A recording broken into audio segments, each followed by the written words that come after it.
Greetings. Greetings.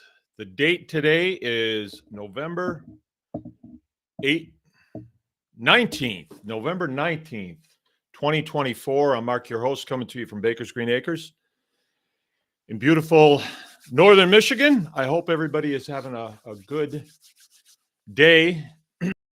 Tell you what's been going on here today. It was raining pretty good when I got up this morning and blowing. It started last night and it kept up today. Luckily, I had some things to do inside. I did wind up outside a little bit. Had to do my feeding and taking care of the animals and all that stuff. So I was out, got wet. Never did really change my jacket, and it did dry off. I just took it off. I just came in. On a project right now that I'm pretty excited about. I've got about 2 or 3 projects going, but one of them is going to yield efficiency really quickly. And that's really what I want to talk about tonight. I want to talk, and I want to talk about this because I've been thinking about it a lot. So it's been on my mind. So it's really easy to just let her rip. And so anyway, Tuesday, today's my day to milk with Frank. Frank was out there before me, as usual. And we got done. Got about 10 gallons of milk, all bottled up, and our customers came and picked that all up today. So it's gone. And we are not quite operating out of the milk house yet, the new milk house. Not quite. We're close, but I've got a few things to do before I want to start moving all of the stuff that really needs to be clean in there, and if I'm going to be cutting in there and stuff like that, I don't want all that dust getting stirred onto the jars and stuff. So it's close. It's around the corner. We had to do a little changing of scheduling. My son Frank had this great idea that, hey, I want to butcher deer for people this year.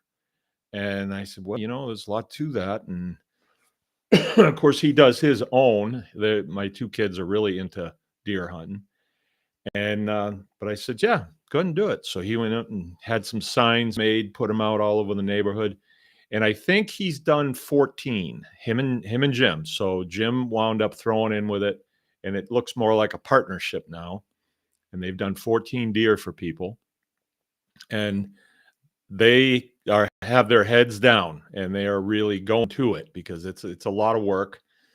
Mom has kind of ducked in a couple times and helped them out with packing, and things are going well. Yesterday, I think it was yesterday. Yeah, it was a beautiful day. Just a beautiful day in the morning. Was that yesterday morning? Yeah, it was just gorgeous. And Frank was out there skinning a deer. And I said, isn't this nice that you have this nice place to do this? And that place wasn't there. We built that, Frank. You and me and Jim and Sam, we built that, and Matt helped. So we were able to kind of get that good feeling of, we wanted to do this, and now we're doing it. Now you get a nice day to do it, and things are going smooth. So him and Jim were working, and I was working on what I'm working on. And, it was just a really nice day yesterday. Today, not so nice weather, but they still pressed on. They were working all day, and only took a break to go out and see if they could shoot a couple more, but they didn't prevail today. So my day was milking this morning, feeding, and then I'm working on a project that I kind of pushed to the front because I've been thinking a lot about efficiency lately. Just efficiency. I heard a quote on the internet sometime last week, and it was one of those things that some kid just says, and then maybe you just went past it, but it stuck in my mind. And it was something to the effect of rich people save time. Poor people save money. Oh, okay, I thought of that, and I've thinking about that and like, well, rich people could be wealthy people, but I think poor people are always kind of the same. They always have a poor mindset, a poor mindset. And so tonight I wanted to talk about, can you get wealthy on the homestead? Right? Can you get wealthy on the homestead? So when I heard that quote, I started thinking about my own situation as I'm working. I didn't sit down and just think, but as I'm going to it, I'm just kind of pondering that a little bit. And then I thought, well, what do I consider wealth? What do I consider wealth? To me, because I chose this lifestyle, I could have done anything, really. I really could have. I mean, you can do anything. You can go to a school, go to a college. You can do all that. I had that all available to me before I went in the military. I had that available to me when I got out of the military. But this is what I wanted to do because I wanted the lifestyle that I have. So let me tell you about what I appreciate about my lifestyle. And first, let me say hello. Brian Jacobs with us. Can you put a price on this? Keith's with us, and Jay-Z. Jay-Z sent me something today, just a little while ago, and I had just seen it this morning, and it was really neat. I wish I'll post it on the tribe, or maybe Justin, maybe you could post it on tribe while we're talking here. But it was how to build a sand battery, and when you see the title, you say sand battery. You're thinking battery storage of electricity. But anyway, it was very good. It was very interesting, and it really sets the thoughts in motion, right? So go ahead and look at that. But anyway, me and Jay-Z, we're on the same wavelength, I think. When we see something, it's like, because Justin, when I saw that, I forwarded it to Joe, my second oldest son, and then he usually disseminates it to the rest of the kids, if it's something that they would be interested in. So anyway, where was I? Yes, say hello to everybody. So what do I consider the parts of my lifestyle that make me feel wealthy? What do I put value on? What do I put value on? Boy, the list, the long as your arm. But just from looking at me right here, I like to be able to grow my beard. I like that. And I don't spend a lot of time, I like to just be able to be me, grow my beard if I want to. And that's one thing. I'm not really into the latest fashion trends. As a matter of fact, I don't have a suit. And I was thinking about that. Yeah. Jay-Z's interrupting me, but yeah, he says, I'm also interested in the compost pile with water circulating through it, greenhouse during the winter concept. Me too. And there was a guy here and he did a class. He sent the information to me and I forgot. I totally missed it, which was tragic because I wanted to see what he had come up with. But I missed it. But yeah, that's a great subject to talk about. And matter of fact, I did some composting today too. So what's important to me? What is important to me? My lifestyle is very important to me. If I am able to wake up in the morning and saunter out into the front room, get a cup of coffee, and sit down for as long as I take a notion to. I don't have to rush out the door to be someplace and somebody's standing there at the door like, you're 2 minutes late. That's very important to me because I lived with that for a long time. I was an hourly employee before I went in the military. And then in the military, I was the guy that was looking at my watch when people were coming in late. I don't wear a watch. I don't need to anymore. I just don't. Most during the day, not really sure what time it is, and it's not a factor to me what time it is.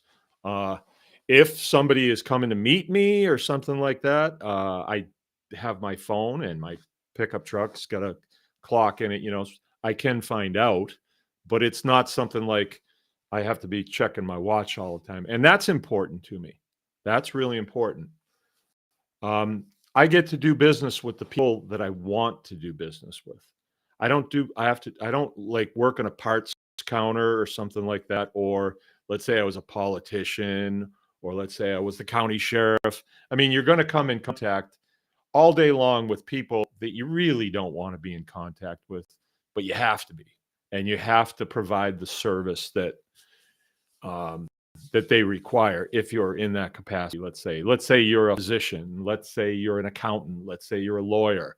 You know, in the business that I'm in, usually everybody that comes here is on board with our lifestyle, and they are accepting we do and how we live and our work ethic and things like that. So mostly everybody I'd say 99% of the people that we deal with, there's never a problem. I mean, the problem, if anything, is you stop what you're doing and get in a conversation. Before you know it, 45 minutes have gone by. If that's a problem, and I don't see that as a problem, because people are important, and their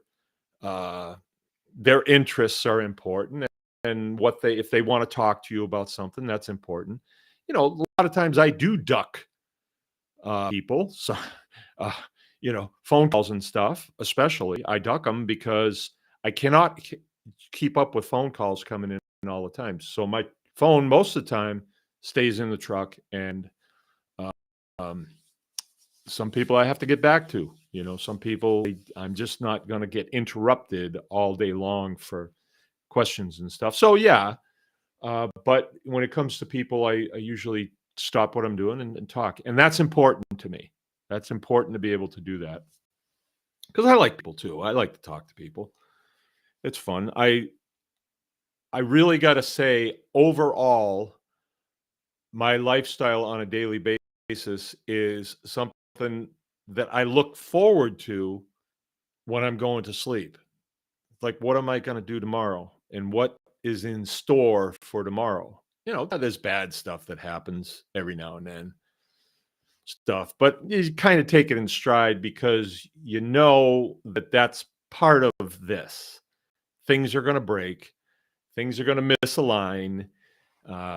Schedules aren't going to work out the way you thought they were going to work out. Like, for instance,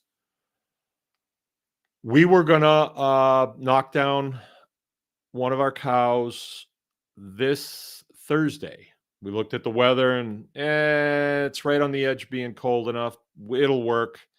We're going to mostly make a lot of hamburger out of it. It's one of my milk cows that just she's not catching again, So we've been planning on butchering her. And so we're going to do her Thursday, and that was on the schedule. Everybody knew it was on the schedule for the week. But I just had to say to Jill, I don't think we're going to be able to do that for two reasons. The boys need the overhead hoist, and once we knock her off and get her scun, we have to let her hang there until the next day when we can get her quartered up. So I think that's going to interrupt what they're doing, and it's really not cold enough out right now. So why don't we push it back 1 week? She said, fine. Whatever. I really like that. I like working with somebody like that is not going to be, oh, well, you said Thursday, and we are able to maintain a somewhat flexible schedule, which is nice. I really appreciate that. If you are let's say you're a medical doctor, and you have a schedule full of people that need to see you that day, and you don't feel good that day or something, you can't just say, well, I'm not going to take those people in. It's pretty rigid. You really have to live by what you say you're going to do. And so any outside problem that may happen will totally disrupt what you're doing, and you still have to press on. I can adjust. So I like that. I like the fact that if something better comes up, then I can move my schedule around to take care of that if it's going to benefit us. And lately here, I've been thinking a lot about efficiency and saving time. So I'm going to give you a great example of this, and I guess we're in the great awakening right now. I guess the stars are aligning, but I just feel like with the election behind us, I'm just telling you how I feel. I feel like I'm not as worried about the wheels falling off. And so my efforts on a daily basis and the urgency is not urgency because society's going to fall apart and we'll have to survive. That's a cloud to be living under. But I couldn't ignore the mismanagement that was going on in the country. I couldn't ignore it. Who could? And so now I feel as though man is going to be much better. I just feel that way. And I'm already seeing signs, with appointments. I'm seeing these signs. I'm seeing these guys moving fast. And I don't believe for one second that it's one guy. I don't. That guy has a team of people that also don't want to see the wheels fall off. Smart people. And they want to see things put back on track. And a lot of the foolishness that we've been doing over the last 4 years kind of go by the wayside. So instead of feeling like the wheels are going to fall off, I feel like great opportunity awaits us. I don't know exactly what that is. All right. We're hearing all these stories of, people going to Washington that are going to fix things. Who knows? Who knows? But just the feeling in general that I have is that opportunity awaits. It's coming out now. What a massive wealth transfer occurred during COVID, right? So the Home Depots could stay open, but the mom and pop lumber yards couldn't. How come? And now we're going to find out why, I think. The restaurants that are like the Subways and the Applebee's and the Ruby Tuesdays, they could stay open. Of course, you had to put your mask on when you came in, but you could take your mask off when you sat down. But that didn't fly in the mom and pop places, so they closed down. Well, maybe they're going to get that changed around the other way, or just leave people alone. Just leave people alone. People will fix it. Maybe that's the opportunity that's coming. For me, I don't see anybody changing anything that's gonna change the way I do things. I operate, under the Constitution, and I've had no problems at all. But there is this cognitive dissonance that people have. I try to explain this all the time, that youth, I was talking with a gal yesterday and she said, well, we're just being strangled with regulations. And I said, which one are you talking about? Which regulation are you talking about? Well, not me exactly, but, other small farms. I'm like, what are you talking about? Tell me what's strangling these people. I don't realize it. I do know that if you try to put if I tried to put the chickens and the beef and the pork that I produce in Aldi's, not only could I not do it because I'm not a USDA blessed place, I would not do it. I wouldn't do it because Aldi's sells stuff really cheap, and I am not going to sell stuff really cheap. I would go out of business doing that. So wherever they get it from, I guess they're able to their products on super cheap, and we could talk about, but I'm not going to waste my time talking about it because I don't want to change the way that Aldi's does business. Let them do business the way they want. I got plenty of customers coming to me. Aldi's doesn't sell raw milk. You know, they don't have Mangalitsa pigs. They don't have grass-fed beef, as far as I know. Maybe they do now. So I don't care if they do what they do. I'm still going to do what I do. You know, Aldi's they don't butcher uh, butchering facility. I do. And, you know, nobody cares that I'm butchering. Nobody says that I can't. There's no regulation, no law saying I can't butcher a cow. It's crazy. So I am going to press ahead and keep doing what I'm doing, but I'm going to become more efficient in the way that I do it. And that does take time because if you are new at butchering cattle, you really don't even know how high the rail is supposed to be up. You know, that I've built 3 different rails here on this farm. And the one that I have now, it's finally at 16 feet and we can do, you know, what we need to do. And it's stout enough that I can put 2 or 3 on it, where before I didn't really know how heavy they were exactly, you know, and I didn't exactly, you know, do a set of plans and send it into engineering to have it come back and say, no, you have to beef this up. I just kind of eyeballed it. And then I put a heavy weight on it and picked it up. No problem. Yeah. So that'll hold a beef. That'll hold 2. So that's how I did it. And I've become more efficient little by little by little.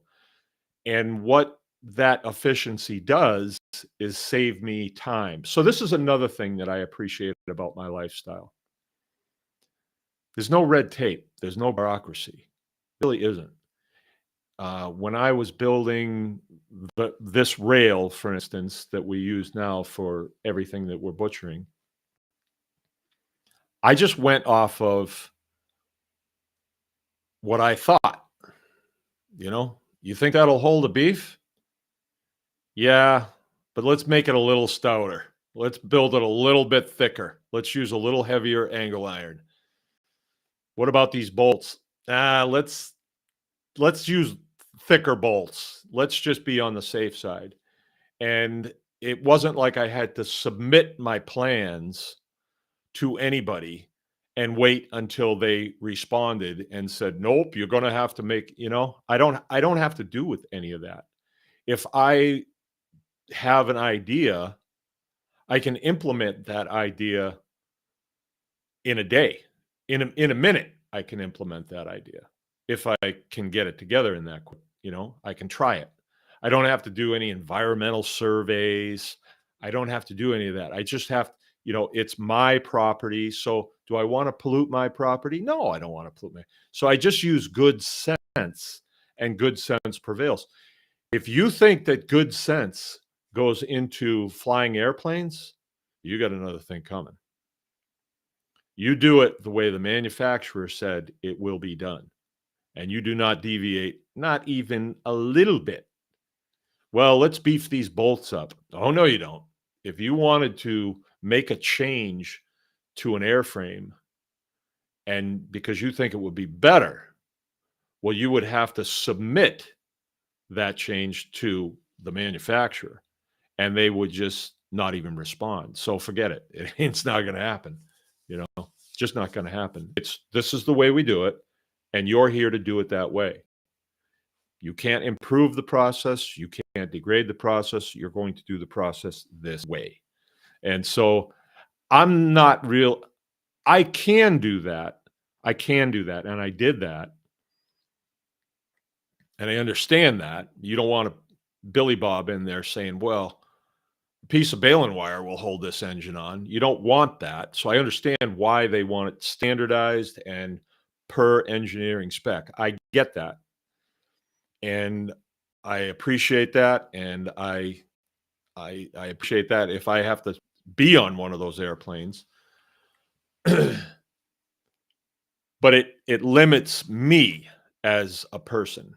because I always like to look at how could we improve this process? How could we make this go better? How could we make it go easier, more efficient, and all that? So that's me. That's not everybody, but that's what I like about this process.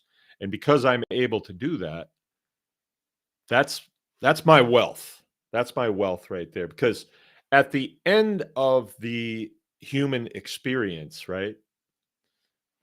I believe we're a spiritual being in having a human experience. That's what I believe. It's either that or we're a human being having a spiritual experience. Because all of this stuff that gets us jazzed up about our farming and our food production and whatever it is that we're doing in our homestead, that happiness, that joy is a spiritual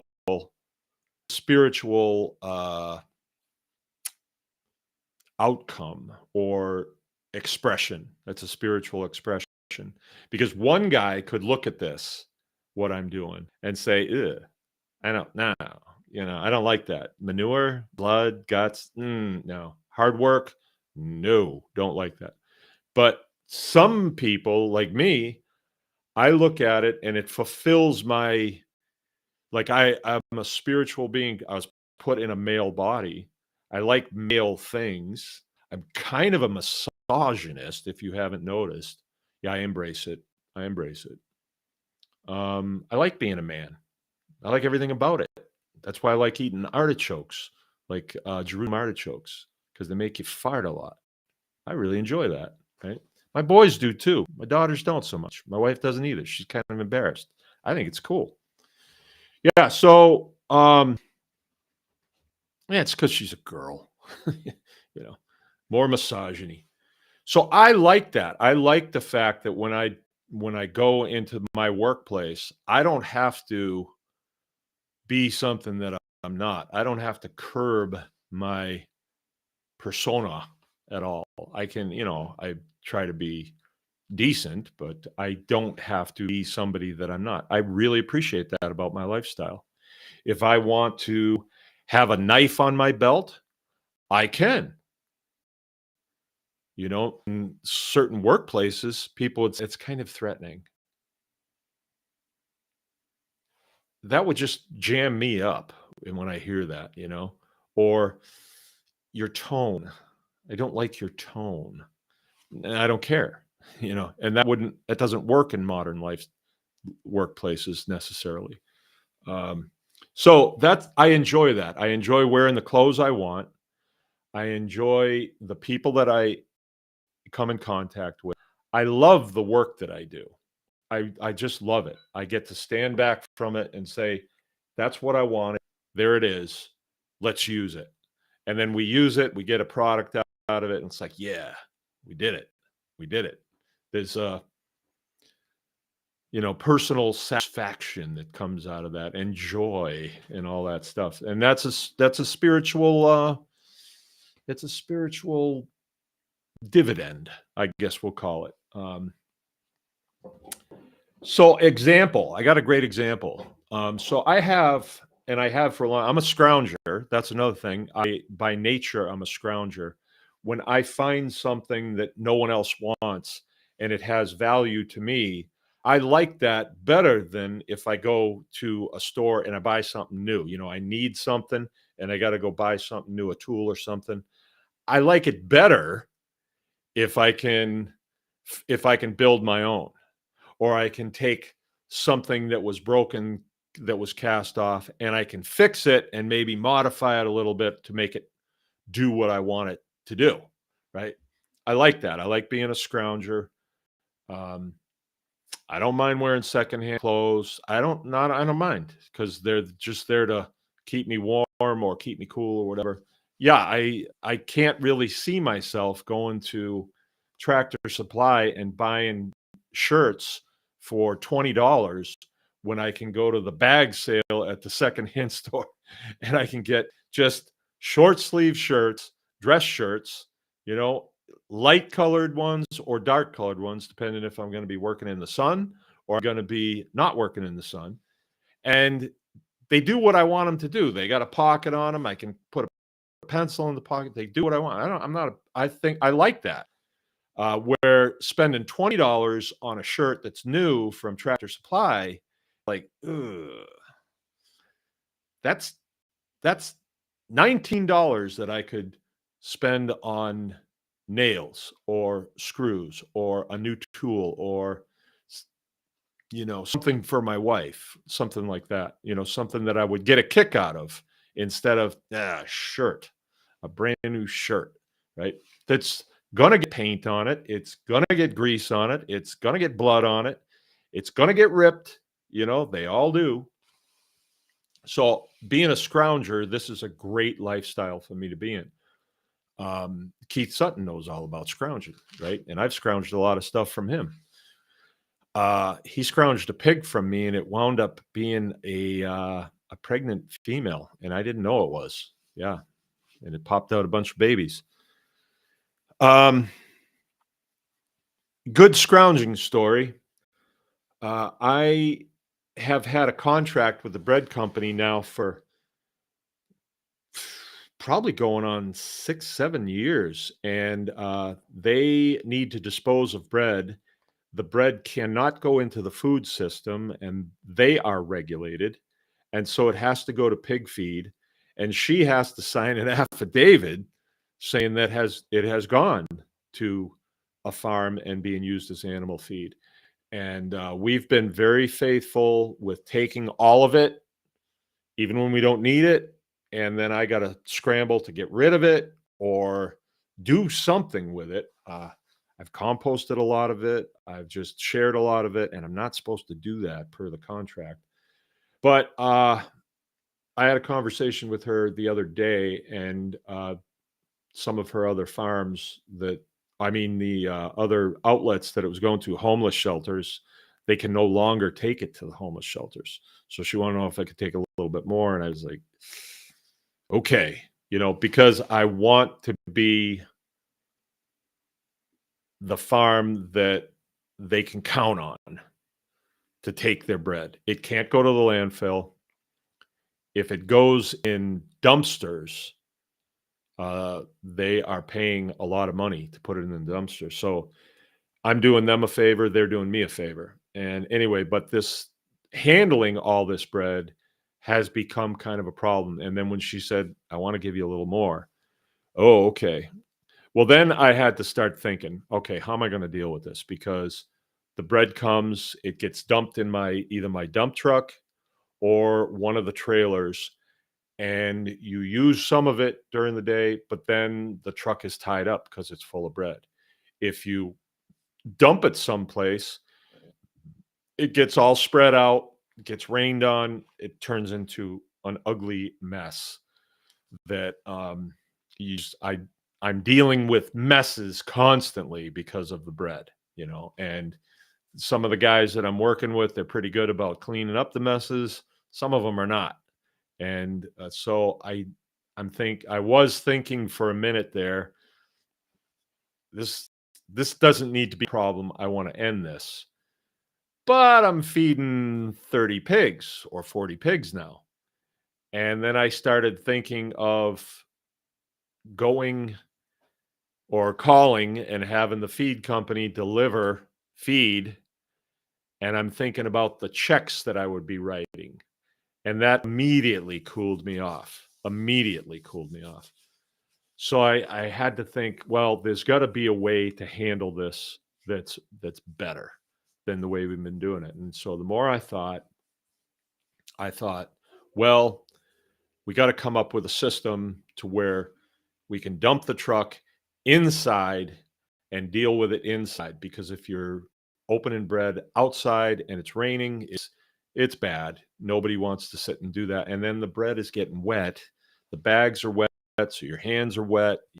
If it's cold, wintertime, you get on it. Oh, now we got a serious mess. So, and you think you're gonna, oh, the truck is full. I'm gonna get it moved in to where it can't get snowed on.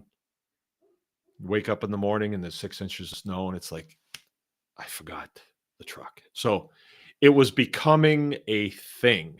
It was a thing that I had to constantly deal with.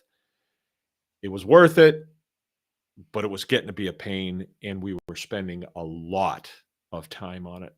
And that's one thing that we don't have is spare time. We Uh, don't mind working 12 hours a day. Don't mind it at all. That's a normal work day. I like to work. My kids like to work. We all like to work. But then when it's done, we want to have a chunk of time where we can do stuff that's just relaxing. And for us, it's not a big deal what we do for relaxing. We don't do major things. We don't go on big long trips or uh, cruise line things, or we hang out with friends. It's just very simple things that we enjoy. Just simple things, campfires, they're just simple stuff. And that's what we like to do.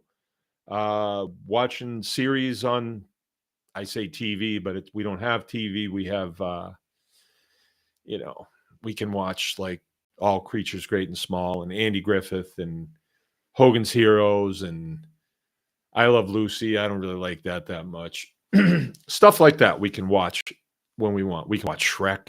We all like Shrek. Who don't like Shrek? We watch a lot of things over and over again. Like I think we're on about our fourth time of All Creatures Great and Small. Outstanding. Outstanding. It's about farming too, so I love it. And then we go to bed. We go to bed and then we get up the next day and do it over again. It's a simple lifestyle. We eat good. We can go deer hunting. We can go fishing. We can sit in the hammock. We can eat. We can swim in the pool. We've got plenty of stuff to do. But time is something that I want to reel in. I want more of it. I like to go to the beach. We all like to go to the beach. So the bread thing it needed to get fixed.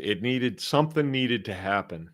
And the more I thought about it, the more I figured out, oh, okay, I know what we'll do. So what I did is our hay barn, and it's new. We just put it up last summer. It was the trusses that I got from Keith. And then we assembled it and we put the steel on it and shored it all up, and it fit on a concrete pad that we had there for the old building that the wind cut under and blew away. So I've just been storing hay in it for now. I got the sides on it this summer on the south side and the west side. The north side's still open because I'm going to put a lean-to on there so I can put hay equipment under it, keep it out of the weather. But I haven't got to that yet. And so there was a way that you could drive into it. And it was sort of a little slope that you drove up. If you wanted to put hay in there, you could drive up with the tractor and you could put the hay bales in.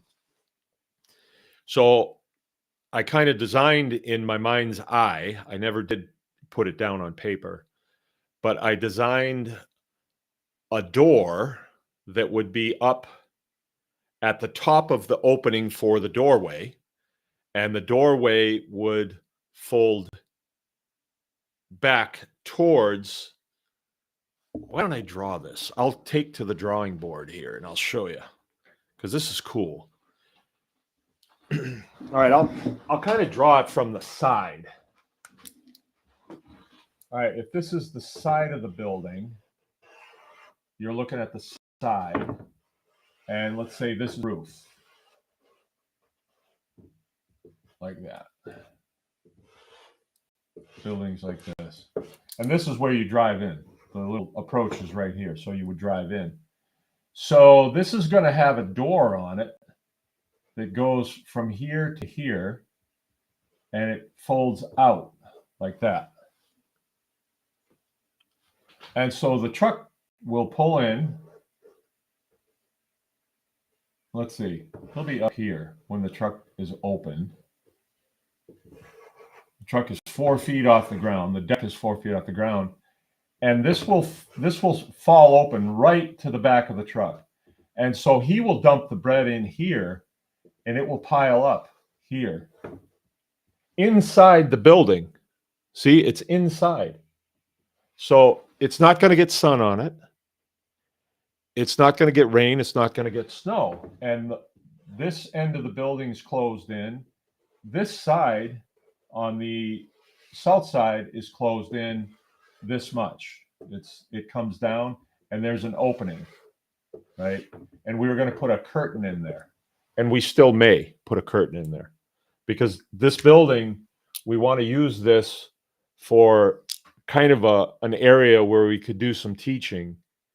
And by spring, the hay is out of it. And so when it comes around to like Tribe Day, there's nothing in there. So we can use it, put picnic tables in there and stuff like that. And that was sort of the reason that we put, everything is multi-purpose on this place.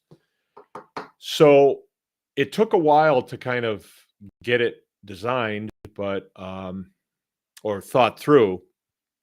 But I took some measurements off the truck, and I talked to the driver, and I said, "Are you willing to back up to there?" And he said, "Yeah, I'm going to put some stops there so he can't back into the building, and make it easier for him. So now he won't have to throw bread over onto the trailer. He'll just have to dump it in this chute, and it will just slide down."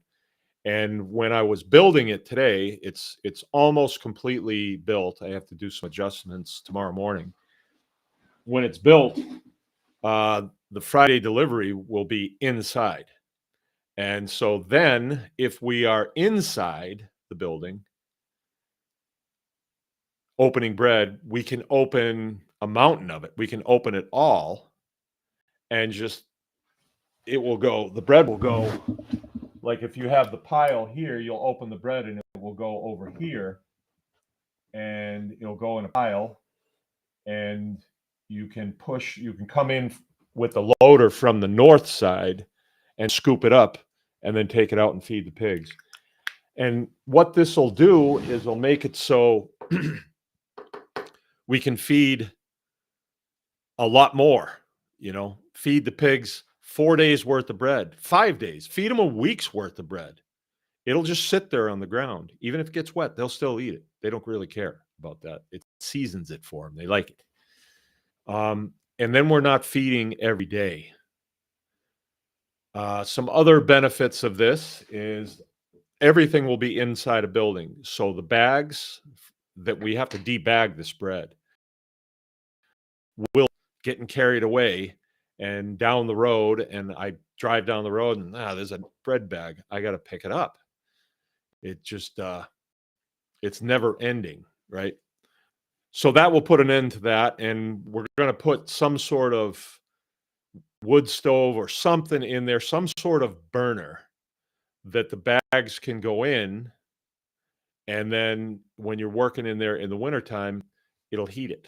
We'll throw some wood in too, but you could work in there for a couple hours just opening bread, and you'd be in relative comfort. We don't need 70 degrees. We just need, a few, like up around 30 is about fine. Your hands will stay okay. But when you get down to 10, your hands kind of get cold when they're exposed. Mine do anyway. So I really like the fact in my life that if I come up with a good idea, I can implement it. That's massive. Like when I was working hourly, when I first got out of the service, I was working at a power plant. I could have an idea how to do things better, but they didn't want to hear it. No, this is how we do it. Just you grease the fittings, you weld up the broken stuff, replace the pipes we want replaced. That's what you do. We don't want to hear your ideas, not so much, right? Excuse me. So I really appreciate that about my lifestyle. And to me, when I finish up a day like I did today, I've got that nearly framed out. Tomorrow we're just going to start putting boards on the outside. I'm actually excited to see it work the first time and then to spend a few hours in there opening bread, sitting on a bucket, maybe listen to a podcast, whatever. It might seem, well, that's not very sophisticated. No, it isn't. And that's what I like about it. It's not very sophisticated. Um, I've been thinking a lot. I have a friend. I haven't seen her in a long time, but we're friends on Facebook, but not so much anymore because she doesn't like my political views. And she's a school teacher, and we were having some conversation back and forth. She lived down the street from me, and I didn't hang around with her much in high school, but we did when we were kids. And I really like her. I really like her, but her politics are not the same as mine. She's a school teacher, and she's pretty lefty. And she considers herself an intellectual. I thought that's pretty good. And she considers me not an intellectual because of what I do for a living. And it tells me everything I need to know. Like, would I fit in an elementary school as a teacher? Not in a million years. Not in a million years. No way. Would I fit in a college as a college instructor or a professor? I don't think so, right? And I love the fact in my life that I don't have to, right? I don't have to be somebody I'm not. I had a conversation with another friend of mine, kid I grew up with. We did spend a lot of time. We hung out through high school and stuff. He went on to Washington, and I don't know, he's a lawyer. I'm not exactly sure what he does, but he's got a lot of pictures on the wall of him and famous people. And, that's his wealth. That's what he wants to show you, right? That's his wealth. And I can appreciate that, but I would not, be, I guess I would be proud if I had a picture of me and President Trump standing next together, I guess, but it's not what I live for. I don't know if I'd want a picture of me and Barack Obama standing side by side. I don't think I would, or half a dozen of the other ones that are there. I just would be kind of embarrassed actually to be. But but he said to me, "How's things going?" I said, "Really good. Things are going great here." He says, "Really?" I said, "Yeah, man. I absolutely love my life." So, like, from their point of view, we have dirt under our fingernails, and we work, physical work, and we deal with animals, and we deal with manure, and we're not making super big bucks, but I love my life. I love the life that I've provided for my two little boys now that are now 13 and 16 are running a deer processing business here because they want to buy cars, and they're actually making the kind of money that if they stay with it, they will actually be able to buy a car with the money that they're making. So could they have done that if we lived in town? I don't know. Maybe in the garage, maybe hoisting deer up. And what would you do with the hides? What would you do with all the bones? What would you do with the heads? Um, I don't know if they could. It would be really cumbersome. But here, I was telling you I did some composting today, and I certainly did, because there was a pile of bones, heads, just little doe heads, and hides. Did I say hides? And then parts of the animal that were shot up that wasn't good for human consumption. But I had them separated. Here's I want all the stuff for the compost pile here, and all the stuff that's meat, might be bloodshot meat, but it can go to the pigs or the chickens, or the dogs, put that here. So I had a loader full of hides and bones and stuff. Well, what do you do with that stuff? Bury it? Nah, you don't want to bury it. There's a lot of nutritional value in it. So my compost pile that I'm working on this year, I'm working out of, I have one that's cured and is going to be spread. It's on the list, right? But the other one is the one that's hot right now that we're keeping going because we have feathers that need to go into it and all kinds of other stuff. And so today I went over and I broke the pile open. So I'll take the loader bucket and I'll put it in the top and I'll pull it towards me and it breaks the top open and it looks like a volcano. You see all the steam come out of the top. It is cool.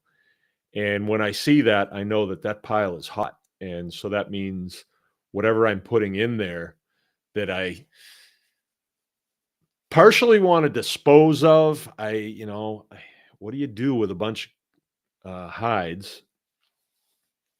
But there's a lot of nutritional value there for the plant life, my fields. But I know that pile is good and hot when it billows like that. And so what I did is I pulled it open and then I made a quick trip over to the chicken house. I shoveled out a loader full, third of a yard of chicken manure that I've been saving just for the beginning of winter composting because that stuff's hot and that will keep the pile going. And I dumped all those hides and stuff in there and then I covered it with all that chicken manure and then I closed it up with the compost.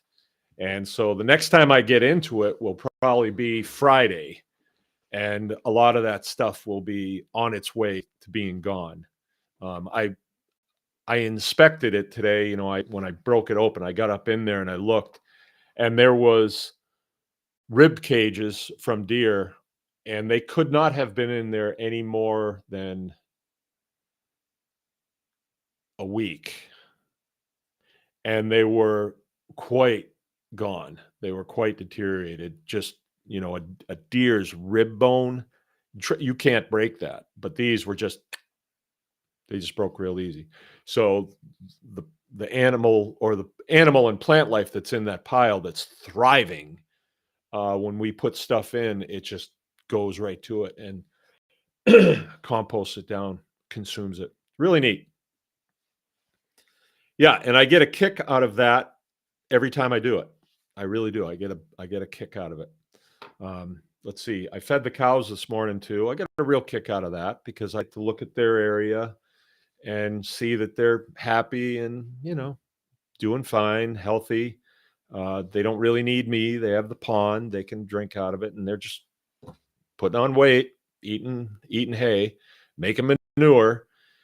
And the milk cows got milk this morning. That process of milking the cows, we've started out milking one cow with a rope around her neck tied to a fence post, milking by hand. That's where we started. Now we bring in 5 at a time. There's lights in the milk parlor. There's 5 stanchions. They know right where to go. Their feed area is right in front of them. We have it down pat. They get 5 or 3 loaves of bread, and then they get their little bit of grain ration. And it's slick. It just moves. And when I see my boys and my daughter, and my wife helps too, when I see them integrated into the system to where their efficiency increases every time they milk. Every time they milk. It's like when kids are playing video games, they get better at it. But video games, I don't know if it's doing them a whole lot of good. But the processes that my kids are involved in will serve them. So I'm killing 2 birds with one stone. I feel, the kids are grooving with it. The animals are grooving with it. It's way more comfortable in there because we have doors that can slide shut now, and it's not cold yet, but when it does get cold, that place warms up pretty good. And then the milk house process the milk. There was a time where the milk was being processed in the kitchen of the house. So we would take the milk all the way up to the house, wash the bottles out, put it in it, and then wash the milking equipment out. And for a while, it was sitting on the counter, and Jill said, "This is taking up too much space. This got to go." So we started doing it in the butcher shop, where we kind of are now, the old butcher shop, and that's where we're doing it now. And we have to handle a lot of bottles. You have to wash them. You have to uh, turn them upside down on the counters that are in there for the next day. And so there's just a lot that goes into it.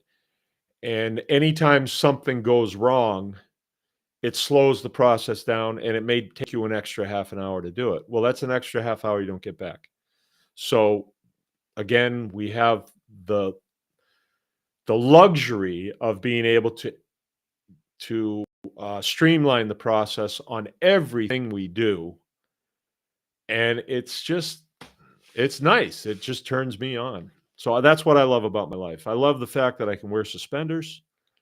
I love the fact that I love the fact being able to pass on this information. I really get a kick out of doing that. I don't know why, but I do. It's sort of like I used to love show and tell. Okay, let's see what we got. So that's it. My wealth is my lifestyle. I know I can't take it with me. I wasn't planning on taking it with me. But my spirit will go to the next place saying, that wasn't bad. That wasn't bad. I got to do what I wanted to do. So I'm looking forward to the next. But while I'm here, I'm having a good time here. And I like sharing it with other folks too. I really do. I think the days of fighting are kind of over. I get that feeling like there's not going to be a lot of fighting with these agencies anymore. That's just a feeling that I have. I think we've dealt them enough bad cards that they're like, we don't need to mess with the small farms. They're not under our authority anyway. Let's just, the milk inspect, let's just inspect grade A milk. Leave these guys alone. They're not harming anybody. They have their own customer base. Plus, we don't have any authority with them anyway. They're not under contract. So let's just leave them alone. Because too many farmers now have lashed back at them and hurt them monetarily, and also made fools out of the Department of Agriculture weenies. So I think those days are coming to a close, especially with this administration going in, because they're not going to, these agencies will not be backed up when they pull their shenanigans, and what needs to happen, really, like Bobby Kennedy's going to be HHS. What he needs to do with that bully pulpit is to say, you have nothing to worry about. They're not here for you. They're here as a third-party inspection service for these massive farms, because there's nobody in charge of these massive farms to make sure that that stuff is coming out of there serviceable or healthy or whatever. That's USDA is there for them, not for you. Not for you. You're operating in a private capacity. Just press on. Don't be going asking permission. If you want to butcher a cow in your backyard, just do it. Just do it. And you want to sell it to your neighbor? I was just listening to a podcast, and this kind of disturbed me a little bit. I'm going to pass this on. I'd like to have audience with this individual one of these days. Just so happens I interviewed him here one time. It was Joel Salatin, and he was talking with Bobby Kennedy. And he made the statement that, well, if I butcher a pig in my backyard and I give it to my neighbor, I'm a hero. But if I butcher a pig in my backyard and I sell it to my neighbor, then I'm a criminal. Now, that statement right there needs to be run to ground. I hope you agree with me on that. Criminal denotes you've broken a law. What law? Does the USDA have drones flying up over everybody? He's butchering a pig. There he goes. He took $10 for a pork chop. Nail him. Send the state police in. SWAT him. Does that happen? No, it doesn't. What happens to people is they make these stupid contracts with Department of Agriculture people, and then they violate the contract. And they get slapped on the wrist and they say, oh, whoa, look at me. I mean, these guys are terrible. Look what they're doing to me. That's dumb. Don't make contracts with them. Don't do business with them. Don't ask them for permission to do anything. They can't grant you. I mean, you have sovereignty under the Fifth Amendment through your process. So I think that's what Bobby Kennedy needs to do. He needs to use his bully pulpit to say, don't worry about these people. If you're operating the private, you want to butcher a pig, sell it to your neighbor, that's between you and your neighbor. Your government doesn't have any, they don't have any say on that. It doesn't mean you can butcher a pig and sell it to Aldi's, though, because Aldi's is under contract. Everything that's in there is USDA. Good for them. I don't shop there anyway. Right? I don't sell them anything. I don't plan to. I don't produce enough. And if I did sell to them, they'd want it super cheap. They'd want it as cheap as Purdue chicken. And I can't do that because I don't get government subsidies. So it's apples and oranges. We have total freedom to do what we're doing. And nobody messes with us, you know. But you get in a contract with them, then they're going to hold you to the contract. You can do the same thing.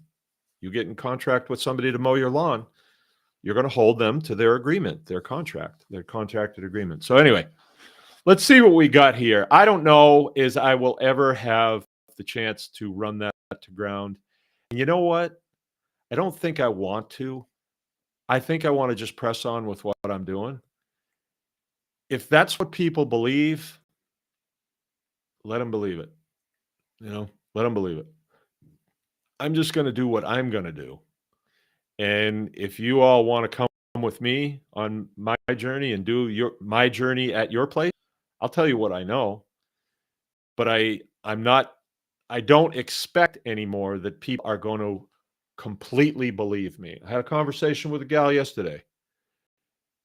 And it was so frustrating because I said, you are free to do those processes. They come. What if they come? What if they raid me? Raid you? You know, 2 people showing up in a black car, that's a raid? That's not a raid. The word raid scares you. 2 people show up in a black car, I don't care if they're Mormons or USDA. If you don't want them on your property, they can't come on your property. That's what the Fourth Amendment says. And it's very it's very well tested. It is extremely well tested. You are on private property. Those people don't, just because you work for the USDA or the MDA or the building department, you don't have the right to trespass on someone's property. If they say, I want you on my property, that's it. They can't come on.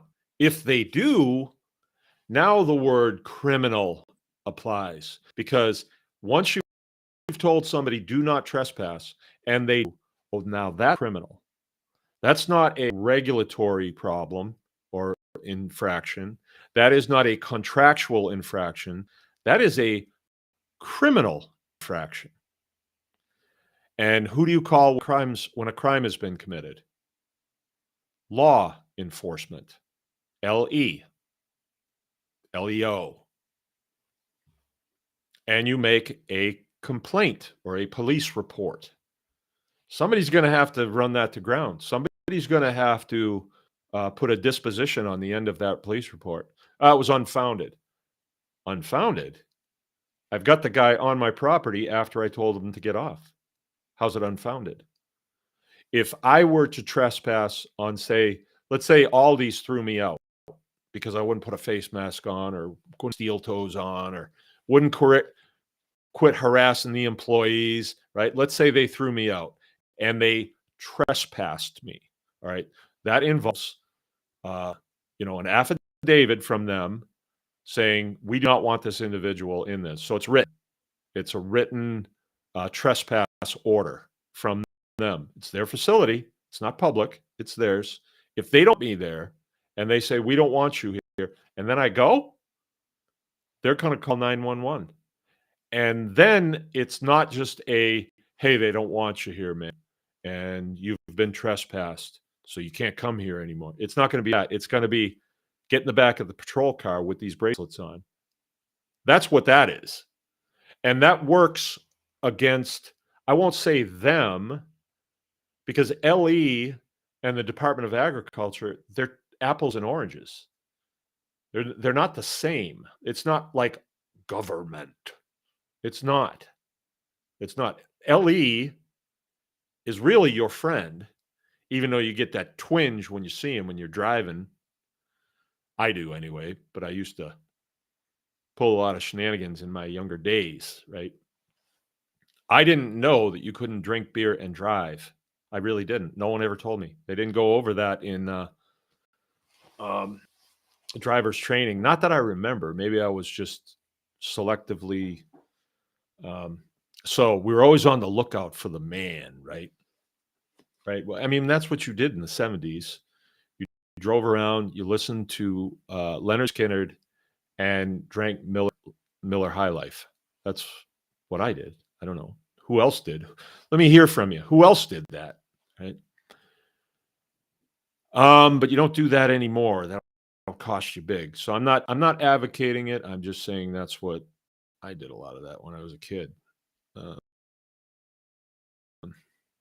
See, what do we got here? That's the end of it. That's my wealth. Can you accumulate wealth on the homestead? If your wealth and my wealth are consistent, then the answer is yes. If your wealth is, the Lamborghini and the high-rise penthouse and all that stuff, I would say the evidence is inconclusive. I wouldn't say you couldn't, but I'd say it's inconclusive at this point. Probably not. Probably not. But what is wealth, right? Okay.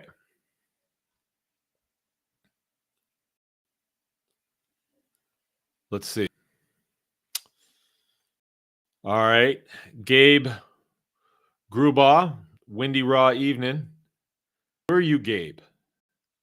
Refresh my memory. Just me's with us. Good evening. Hey. International Homesteading.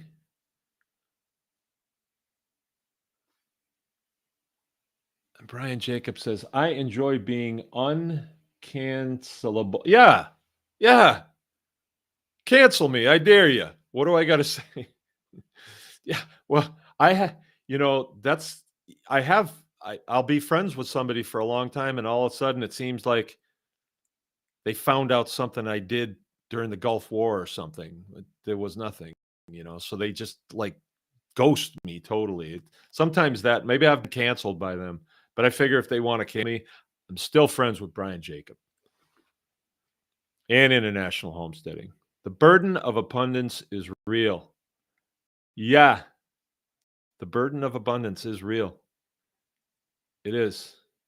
Well, I think that's one of those things where you have abundance and then you give it away.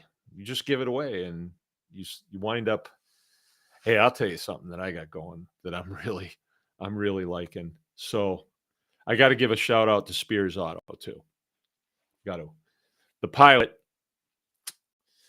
the engine blew. I blew the engine. My fault. I wasn't dogging it. I was checking the wrong dipstick. All right, here's the story. The dipstick for checking the oil was broke off, and so you couldn't see it. And the one you could see was the one over here, and apparently, that was a transmission dipstick. So, as a matter of fact, I was going down into Clerics, and I checked it. Whoa, 2 quarts low. We got a problem here. I put 2 quarts of oil in it. And I've had the thing for 5 years. And I'm thinking I better check it again tomorrow, see if, you know, I check it again, 2 quarts low. So I call John. I got a problem. He says, "Ah, bring it in." So I was gonna go do something, so I put 2 more quarts of oil in it. I went and did something. I checked it when I got there. Oh boy, it's 2 quarts low again. Put 2 more in it. On the way home, now it's smoking, and I'm thinking, man, we got something going on. It's smoking now. So I called John. I said, "Hey, it's got to come in now. There's something real wrong. We might have a big problem." So Jill got halfway there, and it went into limp mode, but she got it there, and they put it up on the lift. They drained the oil. There's 10 and a half quarts of oil in it. I was checking the wrong dipstick. Mr. Hotshot Mechanic was checking the wrong, but I embrace it, all right, along with misogyny and bipolarism. I embrace it, and I'm a better man for it, obviously. So then they drained the oil and they did an oil change, and he said, "Seems like it's okay. it's working okay." And about a month later, we were going to the beach, heard a little ticking noise, got a little louder, and then all of a sudden it sounded like a meat grinder grinding nails, and it was a big oil spot in the road, and pilot wasn't running anymore. Called John. The rest of the story here, I called him and I said, "We got a problem." And he says, "Okay, I'll send a wrecker out for you." He not only sent a wrecker out, he sent the wrecker with a car on the back, the Spears mobile on the back. Nice little Impala. And so my family was able to get in that and carry on to the beach. Oh, no, actually, people that were at the beach, my kids, came and got them. I waited with the car. The wrecker picked it up. The wrecker driver, Robert, picked it up and gave me the car. And then I went on to the beach. And it was just like, can you believe this? What? Unbelievable. Unbelievable. So anyway, the pilot went to the shop. Yeah, the engine's gone. Need a new engine. And for some reason, we started looking at factory remand engines, and they were $6,000, right? By the time we get, or 4,000. By the time we got it in, it would be 6,000. It was like, I don't know. So we decided, okay, let's get a different vehicle. Let's go back to a minivan. And so I told John this is what we wanted. He couldn't find it. And in our price range, maybe I was putting a little too much burden on him, but we finally, after 2 weeks of driving the Spears mobile, said, we got to do something, and we were operating with one car because we just gave the van away to somebody who had a car wreck and just never really replaced it. I was just using the dump truck and the Jeep and stuff. So we're going to replace it, but we just hadn't got around to it. And so he finally, he says, "Look, I got a pickup truck here that you ought to look at." And so Jill went and looked at it. Oh, it was a weird thing. He says, "I got this pickup truck here." Jill had gone there to do the milk delivery, and she said, "Hey, I just looked at a pickup truck they have here. It's really nice. I think you'd like it." And so we went and looked at it and then bought it. So it was just a plain Jane Silverado 2018, 6-cylinder engine, rubber floors, no frills. Just it's a work truck, and it's got a cap on the back that has toolboxes on either side. Really nice, not used at all. So we brought it home. There was a problem with it. It overheated, but he got it the next day, put a new thermostat in it. No problem. And I am driving this thing, and it's like, this is nice. I mean, the heat works good, air conditioning, rides smooth. It's big. I can get in and get out easy. It's just nice. But I was sharing it with Jill. And so I never really let myself like it too much. Yeah, that's pretty nice, but it was like we're sharing it, and like there would be her stuff in it. It'd be scrunchies and pens she likes and stuff. So I never really got attached to it. I would just use it when I had to, and then yeah, the seat was always way forward when I'd get in, and I don't know, it just didn't feel like.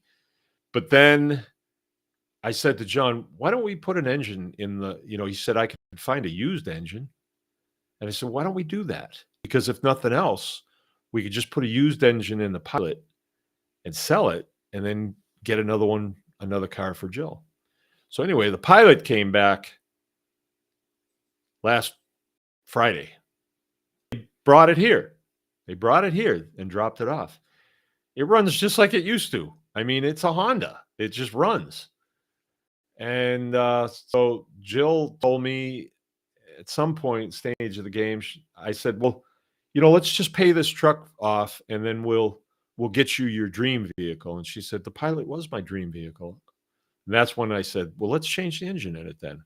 If it costs us a few more bucks, so what?" So she's got that back. I put all her stuff in it, and now all of a sudden the truck feels like, hey, this is mine.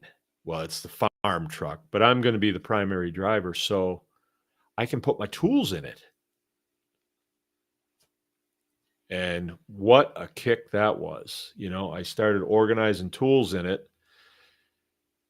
And I've gone down this road before. I was going to have all my tools in the Ford 350, but I'm not going to have all my tools in it. I am actually going to buy some new tools just to go in that truck because the tills lock on it.